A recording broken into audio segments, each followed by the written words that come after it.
Welcome to Science Alive. Sadly, I'm not here to talk about the science of acoustics, otherwise I could tell you exactly what just happened. So welcome to Science Alive. We are the Getting to Know Women in STEM panel. My name is Dr. Cara Ocobock, and I'm an assistant professor of anthropology at the University of Notre Dame. And very briefly, my work revolves around people in extreme conditions. So I study people who live at the Arctic Circle and herd reindeer for a living. And I've studied people who have run a marathon a day, every single day for 140 days as they've run across the continental United States. And I'm interested in how they can actually deal with that. How do our bodies cope with such extreme conditions? But I'm also really big into science communication and science outreach, and I'm a huge proponent and supporter of getting more girls and women into the sciences. And so that's what this panel is. We have a wonderful selection of people here today to talk about their journey, how they got into science, what it's been like as part of their education and their careers, and then to just kind of talk about what their science is like and the kinds of challenges and rewards that they get from doing this kind of work every single day. And so I'm going to briefly say the names of folks, and then I'm going to have them introduce their own work and what they do from there. Feel free to raise hands and ask questions at any time. It's a little tough for me to see with the light, so you might have to do like broad waving of arms, but be patient if I don't see you right away. And so, starting from your left, moving right, we have Dr. Vanya Smith-Oka. We have Monica Spritsky. We have Jessa Kuhn. We have Rachel Kreitz. We have Dr. Catherine Walden. Then we have Irina Gushina, which I hopefully pronounced correctly. Yeah, that's fine. We'll get there. And so, Vanya, if you could please tell us what kind of scientist you are and what department and what kind of work it is that you do. Yeah, so I'm an anthropologist. So anthropology basically is the study of what it is to be human. Like Dr. Ocobock, we're in the same department actually. But I'm a cultural anthropologist, while she's a biological anthropologist.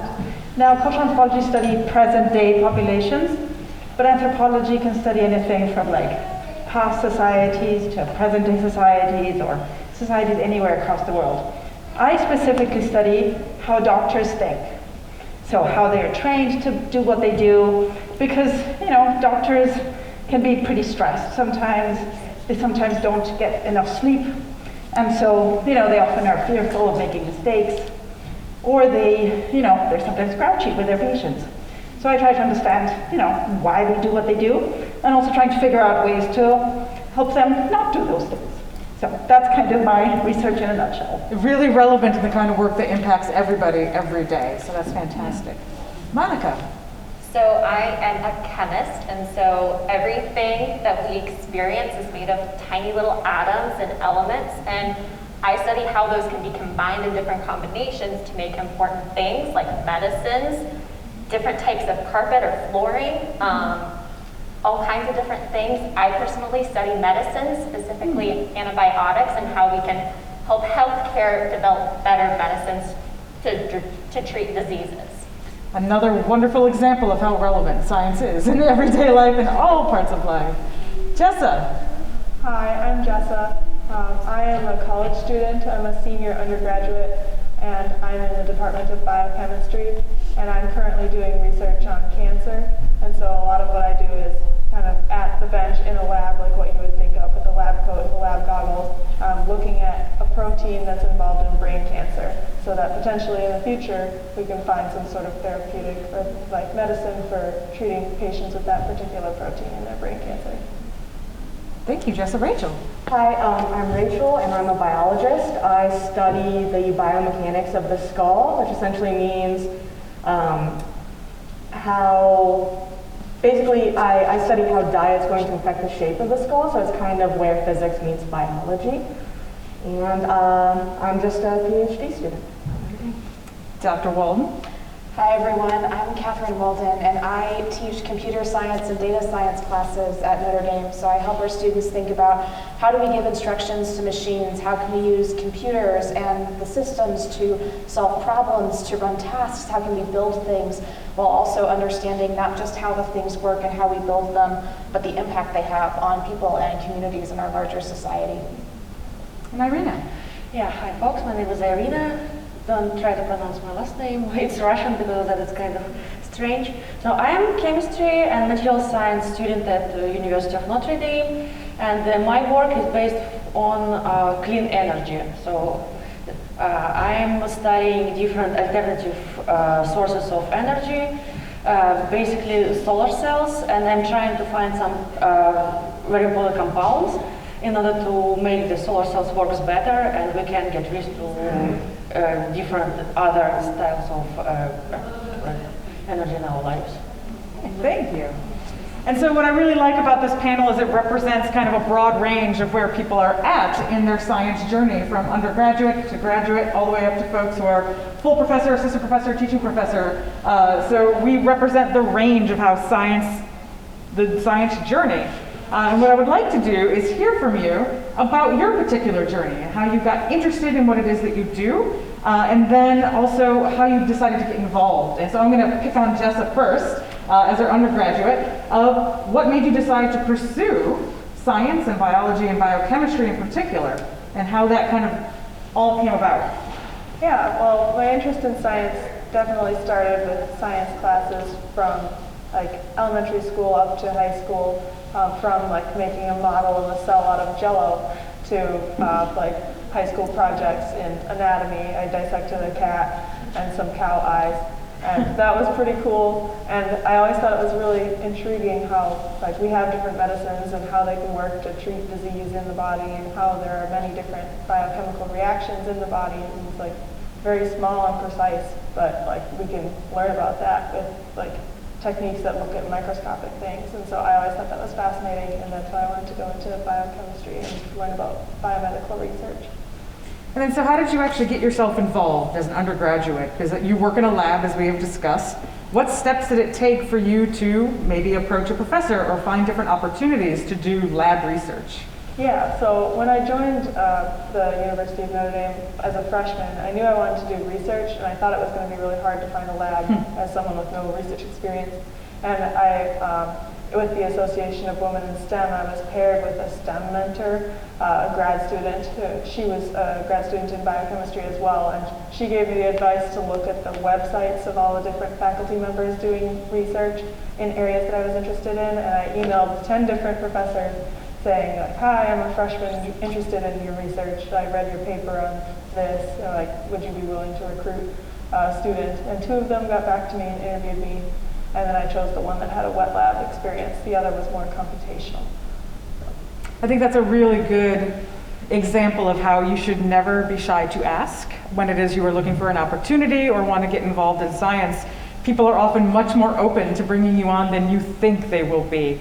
All of us, because we've been through this journey, we want to help other folks out in their science careers. And so always ask. Worst case scenario, they tell you no and you're still where you are, but the next person might say yes. Rachel, how about you? Tell us about your science journey. Yeah, so when I was in the 7th grade, well, as a child, I always used to read National Geographic, so I was like, wow, it's so cool to see like all the things, like all the different possibilities you could have, or routes that you could take as a scientist. And then when I was in like the 7th and 8th grade, I decided to do science fair, and that was super fun.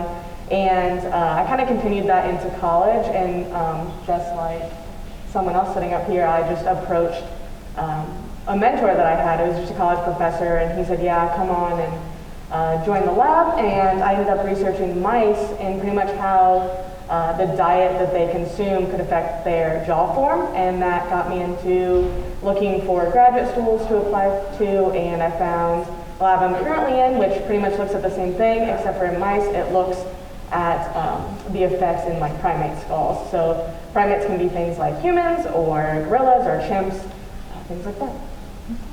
Now, Dr. Walden, you are kind of a Renaissance woman, because you are. I am not a real scientist, is what you're saying, no? No, but the thing is you have the data science, you have American studies, and you have sociology of sports. And so you have this really broad-ranging background, which means your journey, your science journey, is going to be a little bit different because you've tackled so many different topics. Yeah, I think my science journey was really different in the sense that it's not that I didn't like my science classes when I was a student.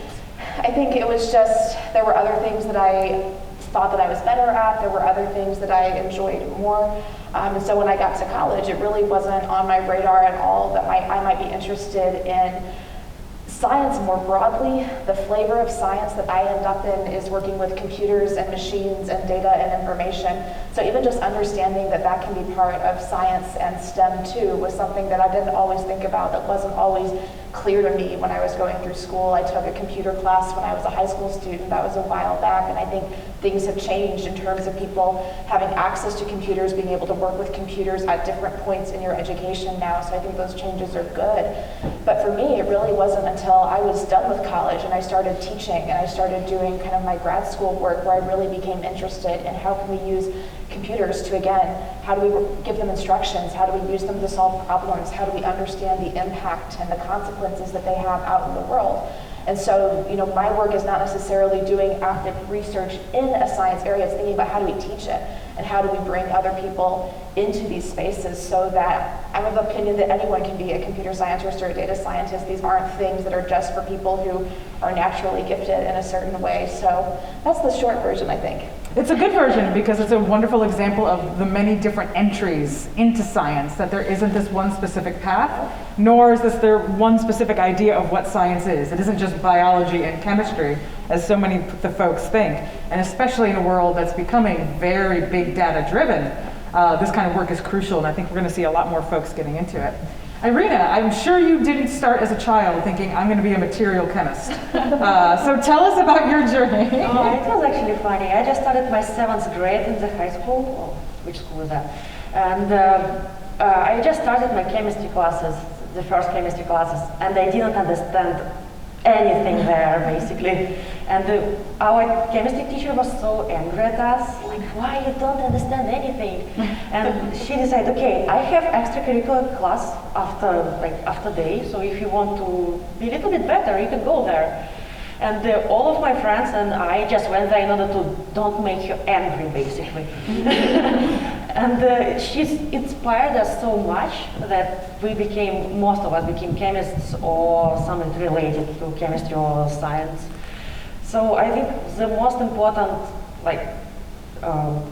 person actually in your life that lead you, it's your teacher. If you like some teacher, you will go there most probably. The importance of good educators Yes, in the world yes, is really critical. Dr. Smith-Oko.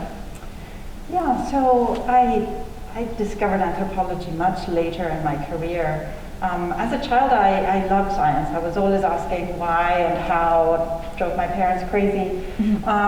And I loved animals. I loved nature, and I wanted to be a vet. For the longest time, I wanted to be a vet. Then I realized I probably didn't really have the skills or so I sort of shifted over more into biology. So I did all my undergraduate was biology. I did these fun field schools where I went to Texas, and we were on the Gulf of Mexico, and we were working with dolphins. So we'd go on boats, and apparently dolphins have little notches on their dorsal fin, which are basically like fingerprints. And so we would spend our time photographing the dorsal fins of pods of dolphins. But for some reason, I never really followed up the marine biology part because I took an anthropology class.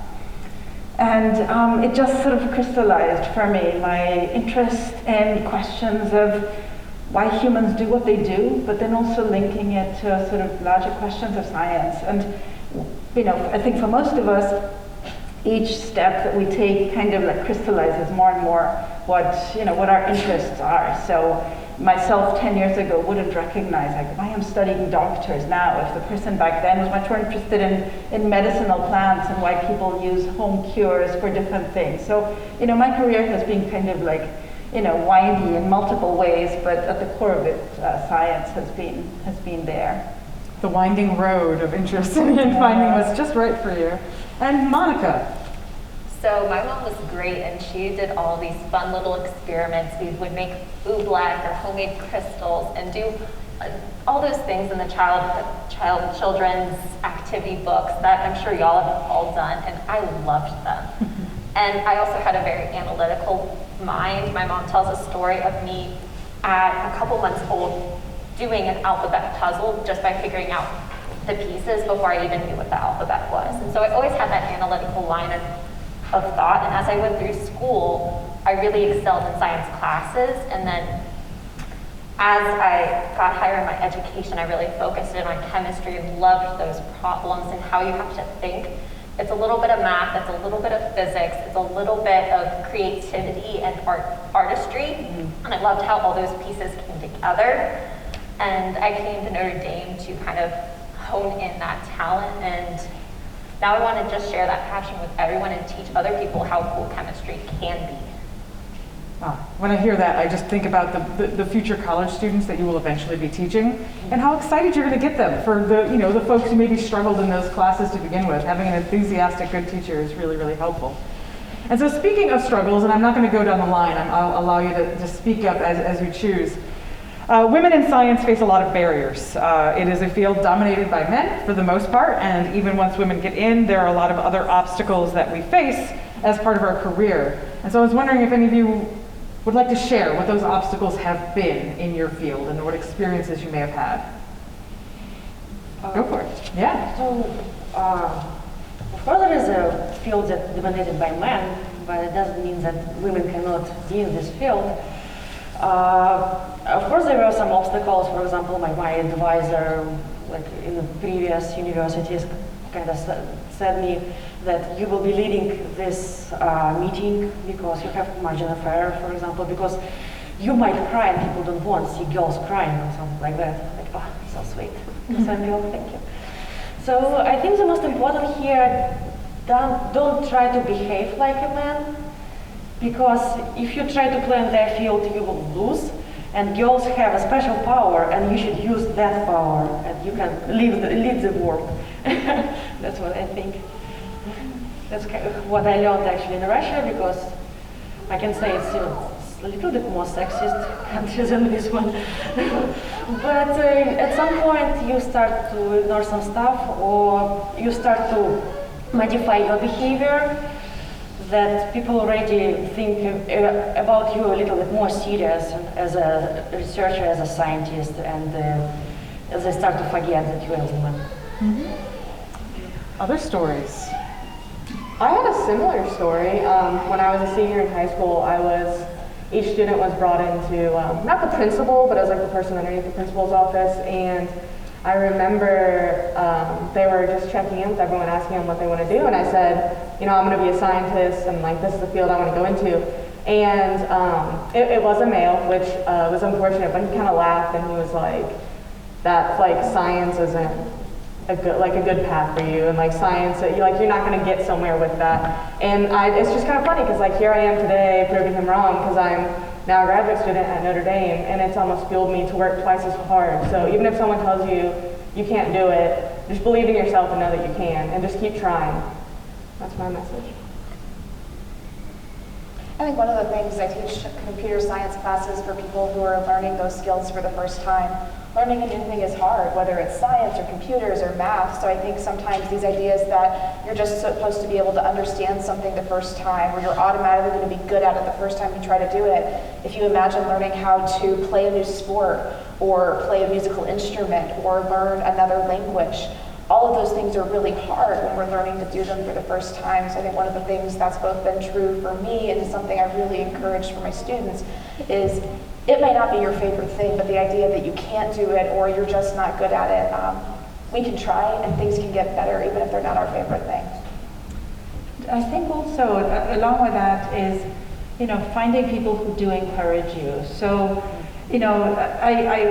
I'm in a field which is actually has a lot of women in it. So I haven't had the same obstacles that a lot of the panelists have had, but I also had really excellent female role models, women who, were doing the sort of stuff that just seemed so interesting. Whether it was in high school, I had an amazing female biology teacher and a female geography teacher, and they were just amazing. And so finding those people was really key for me.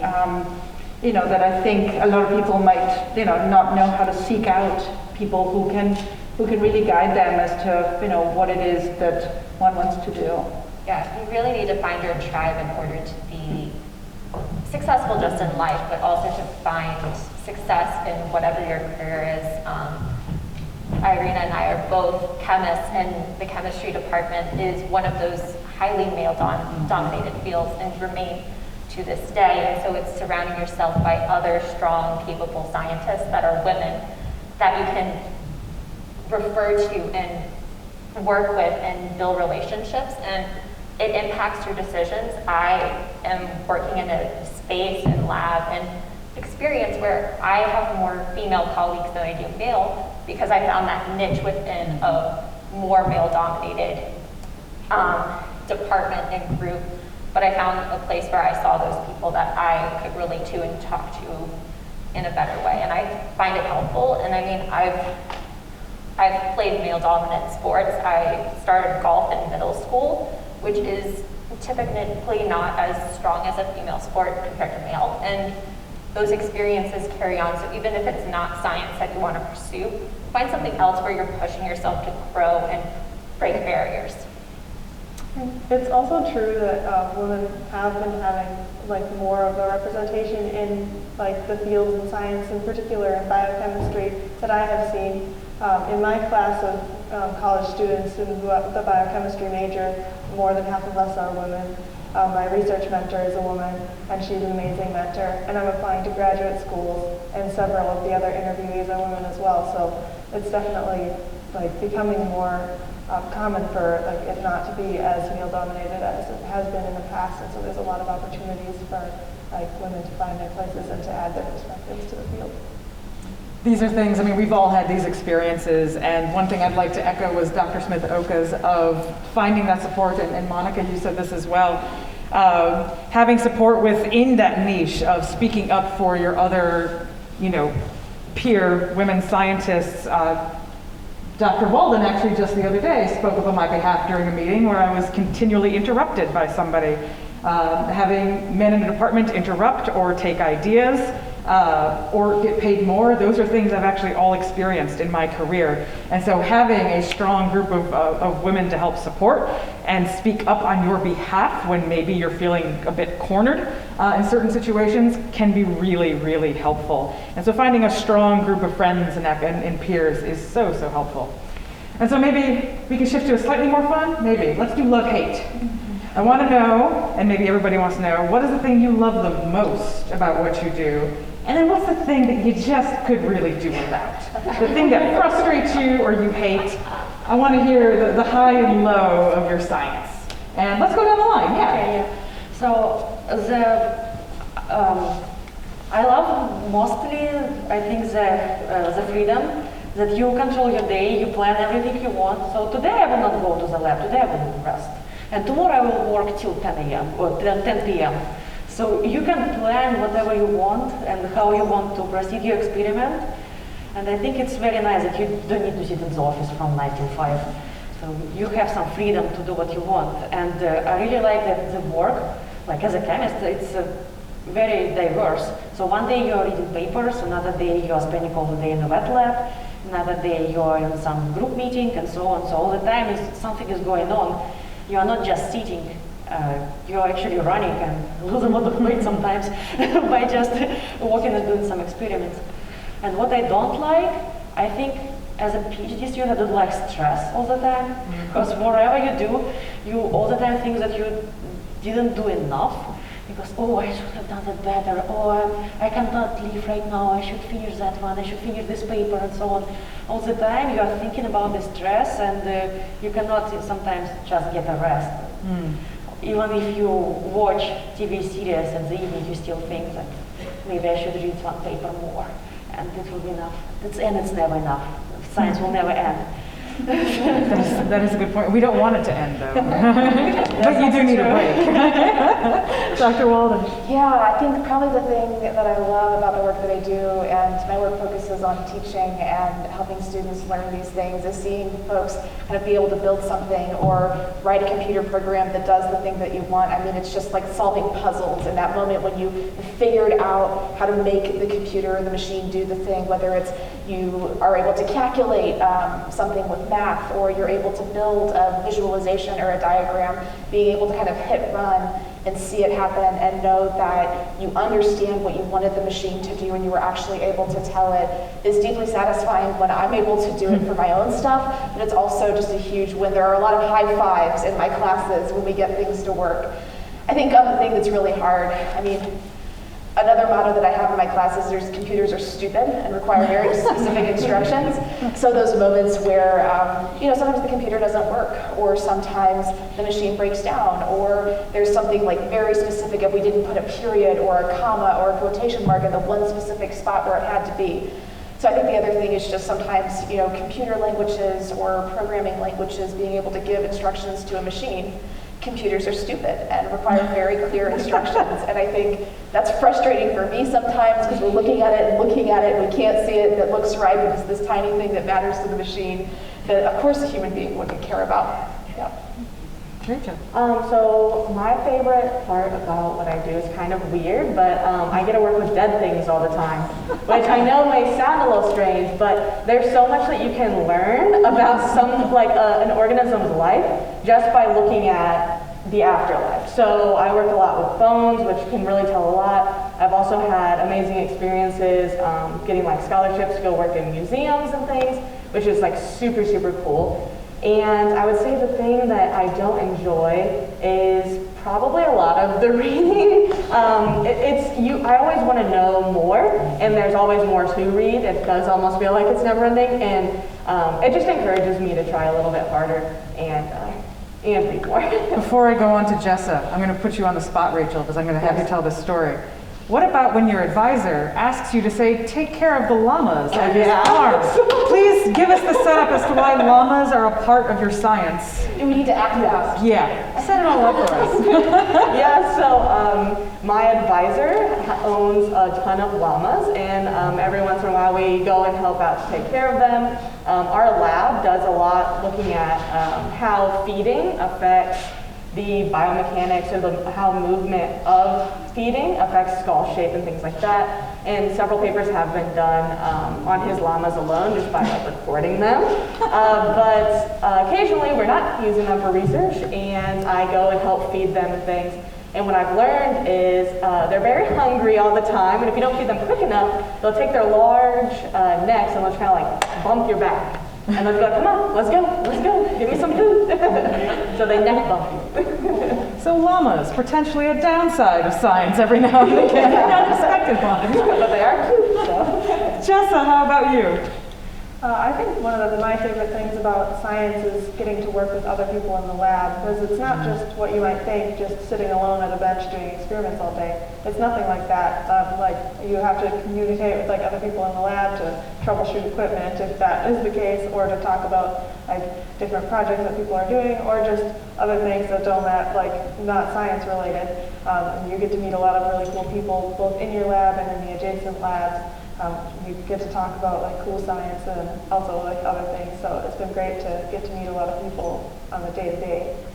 And then one thing that I like a little bit less is that a lot of times the culmination of a project or an experiment is a presentation. So presentations are the big way that you communicate results, and that's really important. But that's the main way that you're evaluated. So there's a lot of presentations. So you have to get good at public speaking and be comfortable talking about your research. And so public speaking can be hard sometimes, but You've done so well here. thank you. Don't be too hard on yourself. Monica, what's your love-hate?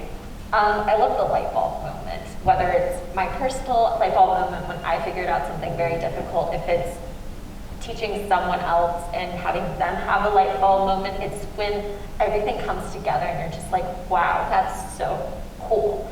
And so that's definitely my favorite. And that happens in the lab, it happens interacting with your students or colleagues and stuff like that. Least favorite, this is technical, but columns. It's a purification technique for all of our compounds, and I hate it. Is it long? What's wrong? Why do you hate it? It's long, it's hard. I never got good at them. They take me about 2 days. Oh my gosh. And they're not supposed to. They're supposed to be a 3-hour, 4-hour thing. It takes me multiple days, and I'm just bad at them, and then I have to do it again. But, so more generally, it's when things don't work and you can't figure out why they're not working, and you're just like, I don't understand. But then you understand and you get the light bulb moment, and so it's just a constant loop of like, this isn't my favorite thing, but then it works.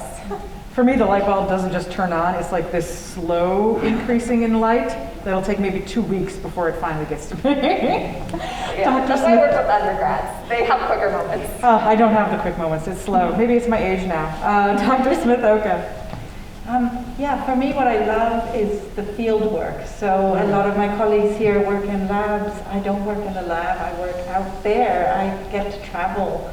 My work has taken me to Mexico, to, all over the place in terms of sort of doing research with people, talking with them. I get to travel for conferences. There's, like a lot of like just neat ways of interacting with other people, whether it's colleagues or participants in my studies. And so I just love field work. COVID has, of course, shaped our lives in multiple ways over the past 2 years, but for those of us who are field workers, it's been hard.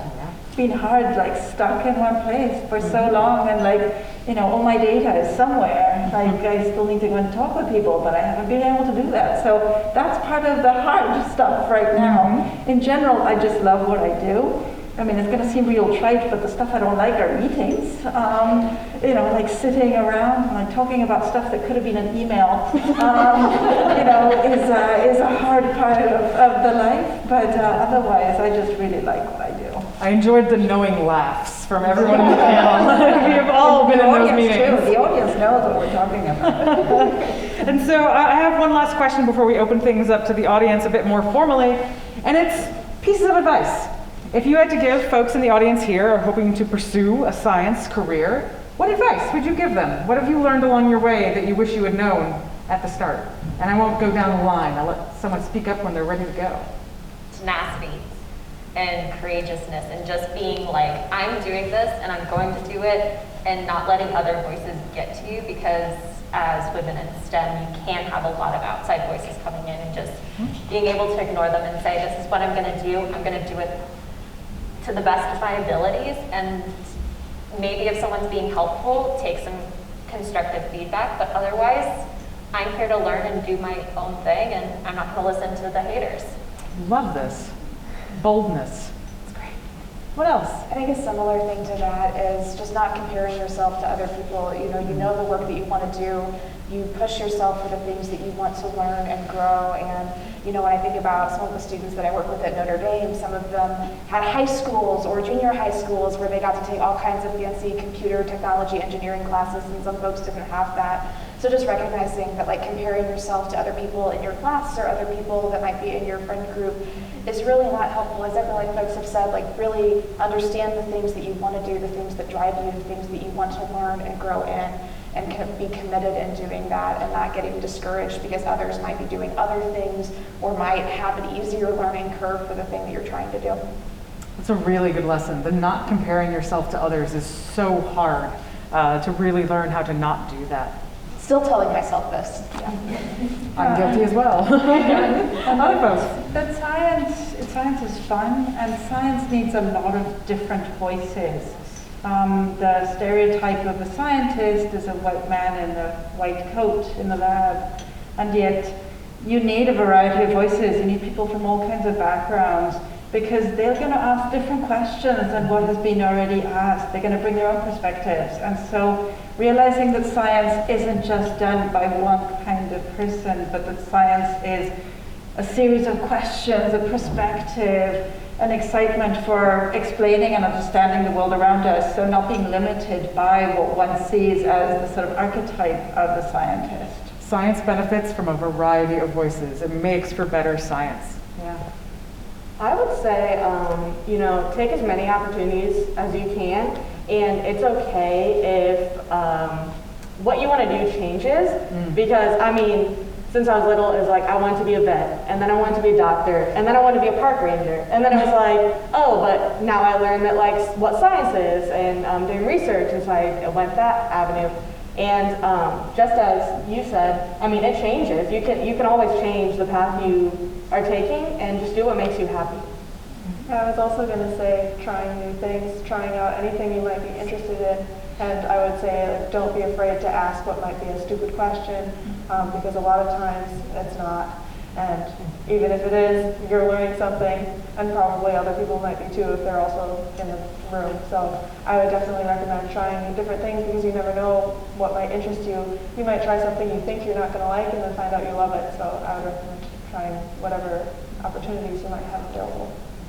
Can I say one more thing on that too? Of course. Also, of course. There's something like I wish, which I kind of was told, but I kind of just figured it out as I was getting older.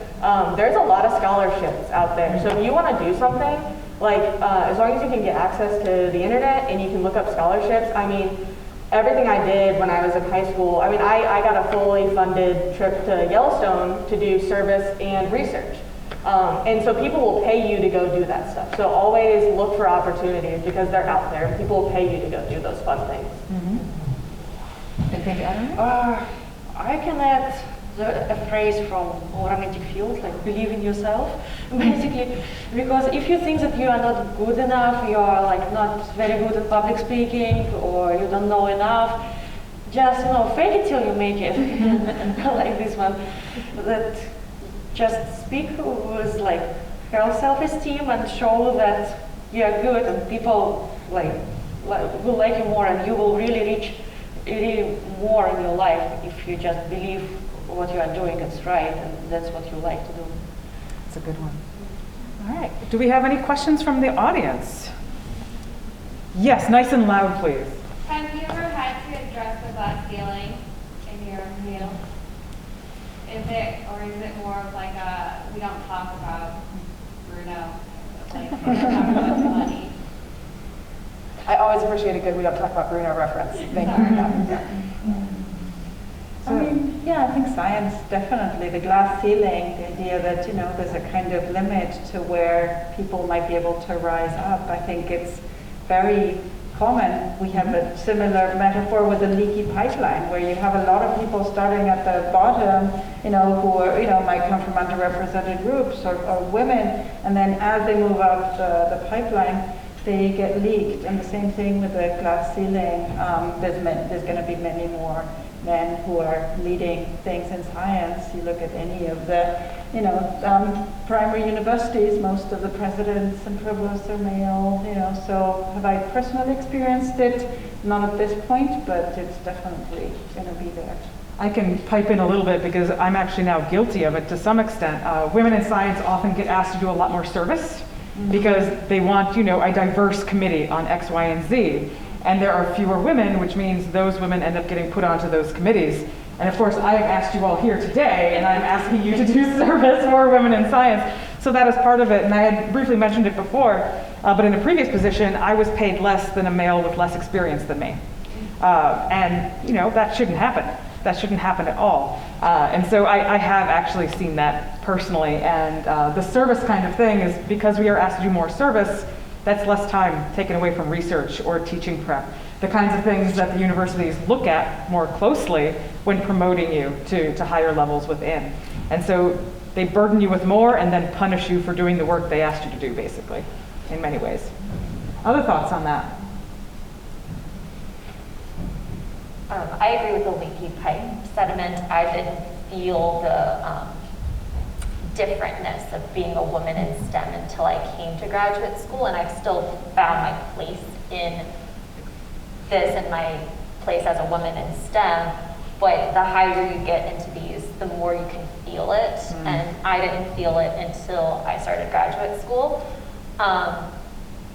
I find that I've done several industry internships and worked in the public sector, and I feel like you still see the men in science, and I've worked with a lot of male colleagues, but it seems like it's moving faster in industry, and for those of us that choose to stay in academia, I think we'll feel it a little slower, personally. I would say I haven't felt it too much actually since I've been in graduate school, but I also came in looking for an advisor who was a male, who supported women in science, because as important as it is for women to support other women, it's also important for males to push that forward. So I think my advisor does a great job helping us deal with it, so I haven't felt the pressures as much, which has been really nice. And to clarify, I've also found a professor like that for my personal research, but as a whole in my department. That's the environment I'm in. Any thoughts on that before we see if there are any other questions? I think the leaky pipeline shows up in a number of different ways. You know, we can think about what people have access to when they're in elementary school, junior school, high school, what classes or majors you're able to do in college, what kinds of jobs that opens up, or what kinds of graduate school, teaching, research things.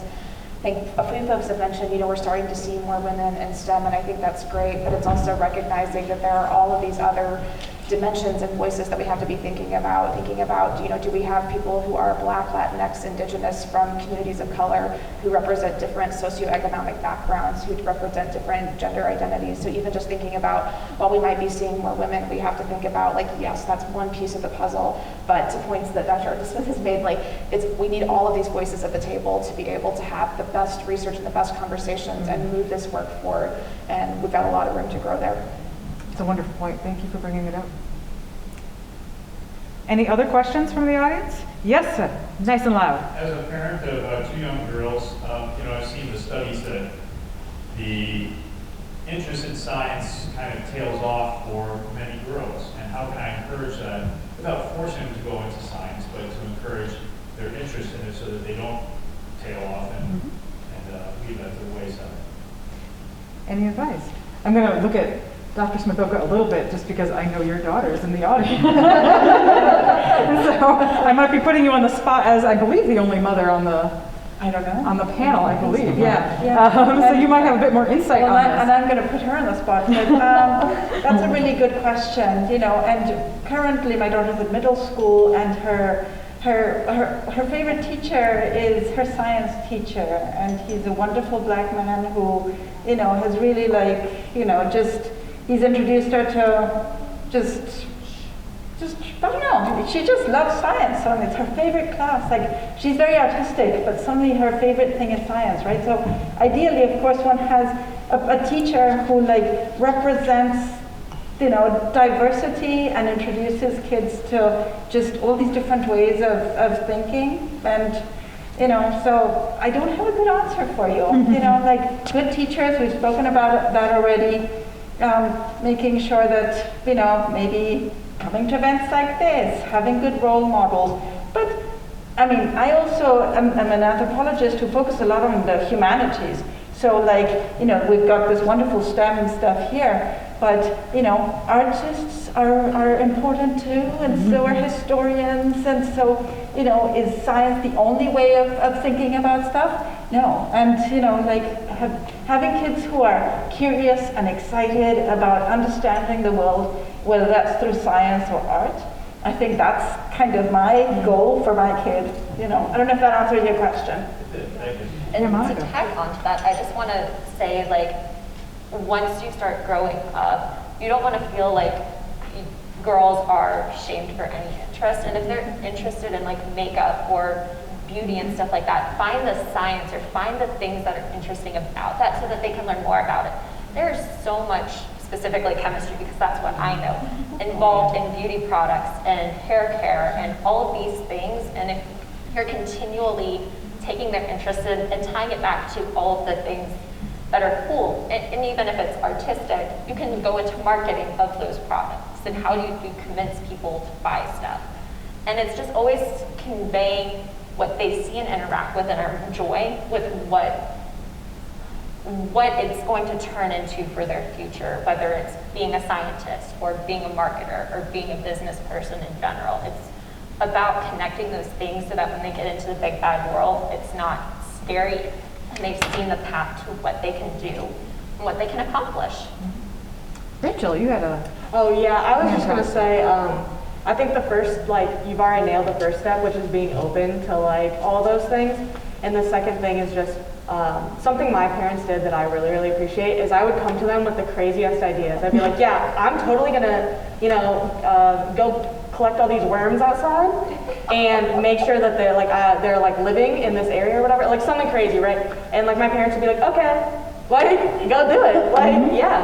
So as long as you're just encouraging like whatever they bring, and it could be like you said, like art or history, and you just like do it. Yeah, like just be encouraging.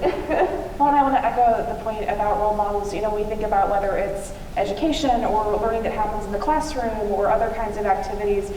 Really, even just that awareness of, you know, who are students interacting with, who are children being interacted with, what's presented as a role model, shapes our ideas of who belongs in these spaces or who can do this work. And so even on that kind of subliminal, subconscious level, just being presented with ideas of people or faces or stories that are different than maybe the stereotypes or the narratives we're getting. And I actually want to nod to a project that Dr. Ocobock worked on. It relates to Herdes. It's Ruby's Lab Kit manual. Ruby's Lab Kit manual. Yeah, you want me to talk about it? If you want to talk about it, but it was a really amazing project that Dr. Ocobock made for her niece that was hands-on science experiments, but also was telling the stories of women and people of color in science that, again, is just kind of a low-stakes barrier to entry opportunity to do some hands-on work, but also think about what different kind of role models might look like in this space. Yeah, I'm doing a horrible job explaining it, please. No, because I was sitting here thinking, like, do I want to be self-congratulatory? I will tee it up. So thank you, Dr. Walton. See, this is women supporting women in science right here. So my niece was about to turn 6 at the time, and she would love, my brother and my sister-in-law are also professors at Notre Dame, and she would love coming to our house and doing science experiments with Auntie Cara. And, you know, I bought one of those cheapy things on Amazon, like, you know, a kit where you can do like 10 science experiments.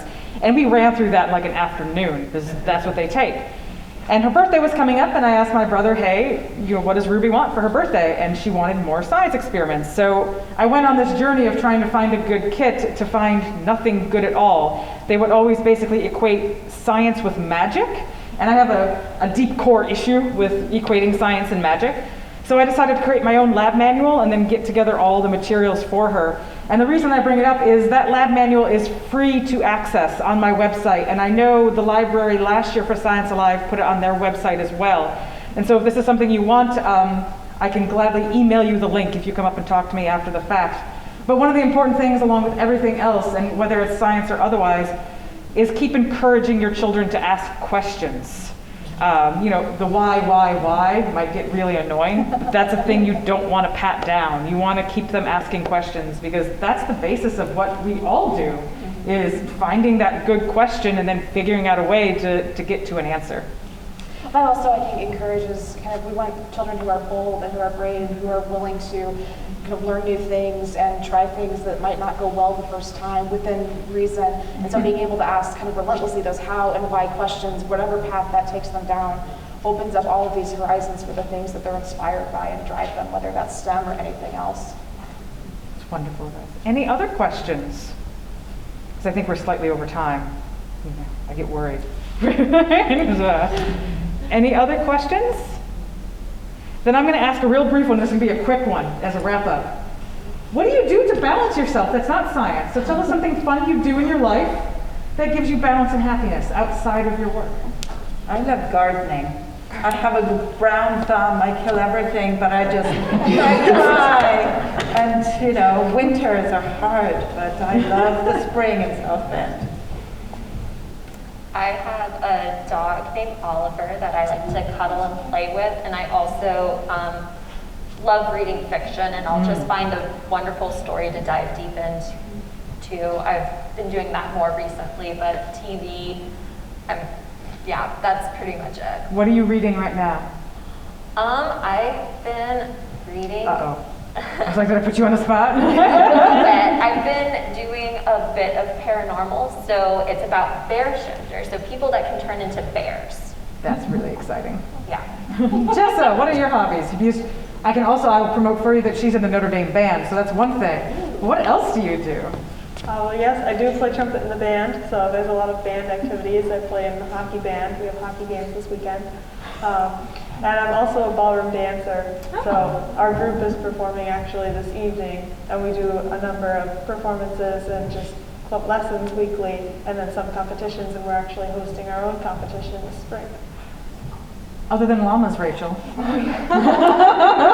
What do you do for fun? Probably two different things. I like to make art, so I make art with like clay or paint, things like that. And when I'm not doing that, if I've just, had a long day of reading or whatever, I'll like watch anime.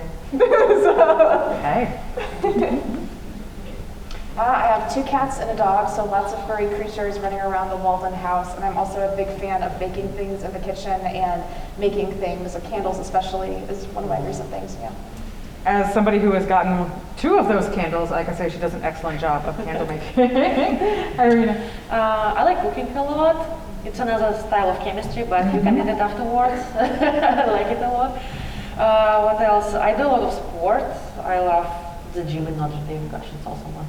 And also I do tap dancing also in Notre Dame. All right, well, first, thank you all so much for coming here today. Thank you to the library for hosting us, and thank you to our amazing panelists. Let's all please give them a round of applause.